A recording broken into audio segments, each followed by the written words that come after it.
What's going on, Workforce? Brian here, and today I want to ask the question, should Final Fantasy XIV just bring back the sub-job system in 5.0? So, let's discuss.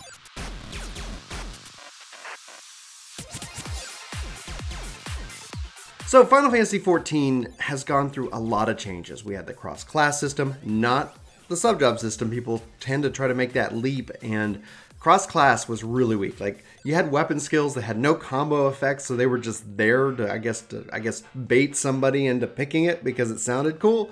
So it was kind of like they were just setting up the system so that you could pick the wrong choice. And then you had the cross-roll system, the evolution of that, in which that they pretty much punished healers. I mean, tanks maybe a little bit here and there, but healers, they took a lot of White Mage's toolkit. They took a lot of that and put it in and made it basically mandatory. It felt like you had to become a macro whiz to use that. So I see that the new change, or at least opening it up to 10 while being a, I think an admission that the system in and of itself is broken, will help alleviate some healers. And so I guess we're going to have to wait and see how that evolves. But the question that I had, and Chris and I talked about it in a particular video, but I want to kind of explore the idea of the sub-job system, as well as even maybe cross traits. Like, one of the things the game doesn't really use a lot of is the trait system, and making, your passives, making those cross-roll or crossable, and meaning that you can share, you can kind of build and pick and stuff like that.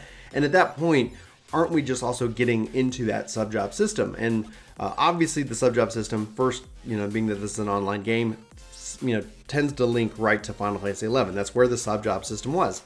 And the counter argument to this is always going to be, well, that was broken, that was unbalanced, that they had all kinds of problems, and there was always going to end up being a right choice. And that's literally the exact same thing that we have today. That's the same thing that you're always going to run into. There's going to be a meta. The meta is going to change. So we shouldn't, in my opinion, be afraid of that fact, that, if they did ever introduce a sub-job system to this game, that somebody would find that, hey, you want to sub-job this job for this one because you're going to get the best benefit from it, and players are going to feel like there's really no choice, even though there actually is. But if you want to be the most efficient at it, that's going to be one. And so to counteract this, because how it worked in 11, if you aren't aware, is that you, at level 18, you got a quest that allowed you to, now equip a sub-job. Now, that sub-job was always half of the level of your main. So right now, if we're at 70, that would put your sub-job at level 35. And so anything that class could do below 35, you could do.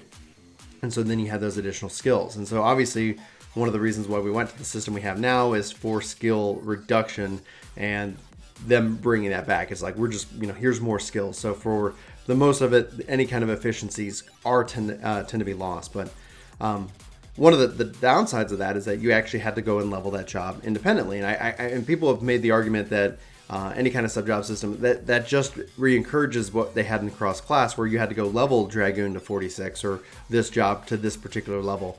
And I think sub-jobs were way more streamlined, because it wasn't that you had to hit a certain level to have that skill. It was, you get that skill no matter what you're, at 35 and below, as long as you have that. So you would have to at least have the job leveled halfway, through the content. My counter argument is that we don't have to build the 11 system. We do not have to build the sub-job system of Final Fantasy XI. There's other uses of it. You look at Octopath Traveler, in which that you get, skills and you get traits. And it's really actually, in my opinion, outside of having those additional skills that kind of speak to that game itself, it's about equipping those additional passives, those traits that kind of help build out your team and your party. And then I started thinking about it even more, is that we tend to think of the sub-job system as a way of saying that you could sub-job any job. But if they really want to streamline it, I think we have to get to the concept of rock, paper, scissors within the Final Fantasy universe. I think balance inherently is hard, obviously, when you're trying to do, thousands of permutations. If you think of 15 jobs, and then if we get more jobs, then that's going to have to be a lot of work that keeps happening and always increasing, because then you could find weird combinations that truly break the game. And so the idea is either let your sub-job level as you play. So if you're, tank, warrior sub white mage, that as you level your warrior, your white mage is getting experience. So you technically don't have to go level that job independently. Warrior sub, dark knight, to be able to have some of those skills and some of those abilities, and honestly I think of it as passives. But outside of then saying like you could do anything, just maybe have each job only be able to sub-job to 3 options. And this is what I mean by rock, paper, scissors, is that each sub-job would then enhance one varying attribute of the game. So you could have an enhancement to your damage, an enhancement to your defense, and an enhancement to your support, or something along those lines. And so I guess a classic example we were talking about in the comments on the video is that let's say you have Protect. And Protect is the skill, and you can enhance it in one of 3 ways. This almost gets to like a skill tree system, but it's not. Is where you could say, all right, for Protect, I want it to have a passive healing over time ability. Or I want it to have a passive kind of spike damage ability, meaning that if you get hit, you output some damage to it. Or I want it to add in a a speed boost or something like that, so that as the player kind of plays around with it, you kind of have those 3 options. And so from a balancing perspective, from a development perspective, let's say obviously the spike damage is the one that everybody picks, right? It's a little bit easier to then say, well, why is everybody picking that spike damage? And it's like, oh, it makes these fights a lot easier to win. Well, let's either boost up the healing over time, or let's boost up the speed, so that there's going to have to be some kind of choice that the player makes, thus giving them the illusion of choice, but also then giving them some kind of flexibility. What kind of healer are you? What kind of tank are you? Are you a tank that allows for this, but then there's a trade-off? So every option has a strength but has a weakness. So while your damage is up, your survivability is down. And for certain fights, or for all fights, that maybe that is going to have to be something that you need to adjust to. In the world of matchmaking, though, this obviously presents an issue, because one of the things that we were talking about on the Aether Radio podcast this weekend, and Fusion brought up, is that there's no matchmaking for floors 31 and up. And he kind of feels like, man, that lets you down. And I get it. Like, it's really hard to do matchmaking when you're talking about very challenging content, because not everybody's going in with the same kind of thing.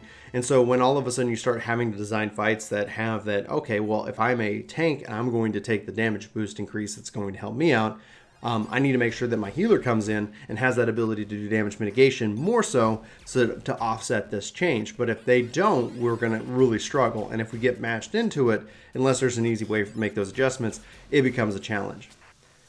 I am not saying that the sub-job system wouldn't be challenging. I'm not saying that it wouldn't require a lot of work, because you have to think of the system as a whole. New jobs being introduced, current jobs in its wake. And obviously introducing the limitation of which jobs can sub-job to, how many times can I say job, right? You run into the risk that you had with the cross-class system, where it just goes ignored completely, where nobody's doing anything for it. There's stuff that is in there that is just completely useless, and thus, it's like, oh, it's there for you to make the wrong choice. There's no easy solution. There is no simple answer, in my opinion. So if there is, and it's just not clear to me, sound off in the comments below. I'd love to hear your thoughts on this subject. The reason why I think the sub-job system, in a new iteration, it does not have to be a copy and paste from previous games. It could be our own version of it, would be very beneficial, is because it speaks to Final Fantasy. It is a very Final Fantasy-esque approach to the game design, and also adding an incentive that as a character who can play multiple jobs on his character and not have to switch and log out and turn it, it's not like my character is my class. It's that I have my character and I have my jobs. There's a added benefit. There is an added value in that investment. And that could also lead to non-battle related things. Ninja moves a little faster, so if you want to sub-job Ninja, that all of a sudden you have a passive speed boost. You don't take as much damage when jumping off of high things as well. But that's really where it is. Like, I love the idea of kind of the rock, paper, scissors approach, because then you could have a strength and a weakness for each option that you pick, and then those can easily be adjusted so that we can kind of get that balance I think that we're craving. And maybe I'm wrong. Maybe this is me kind of projecting what I've always kind of wanted for this game on to this subject. But when they talk about this, when Crossroll comes out, when you don't have the the choice, I say, why not use passives? Why not make these traits based? Why not have everybody have the same toolkit for skills wise, but then what you pick from either a sub job or whatever changes how some of those skills react. Everybody gets the same base action, and buff. But imagine if protect went from 10% to 20% if you chose the defensive thing. That's a huge change. Or you got an additional healing over time, or you got an additional spike damage, and and that's just one option. You could see that skills could easily be modified, and it wouldn't have to be every skill in the game, but you could see how they could really play around with that. And we don't necessarily get skill trees, but we get kind of a version of that, so that you can say I'm either A, I'm B, or I'm C. And there is a benefit to A, there's a benefit to B, and there's a benefit to C. But there's also a weakness. And I think that's really what balance is about. It's not about making everybody equal, making everything bland and plain, but giving somebody some strength, something that it makes them they excel at, and then something that really kind of holds them back. But that's just my opinion. I'd love to know yours. Sound off in the comments below. Let's have that conversation. Like I said, for Work To Game, my name's Brian. Thanks so much for watching this rambling sub job video. I hope hope it was somewhat interesting. I love, I really am more interested in your thoughts and how it relates to the overall system, and as we go into 4.4 and beyond. But anyway, guys, again, like I said, sound off below. Love to hear from you. Hope you have a fantastic day, and I'll talk to you soon. Take care.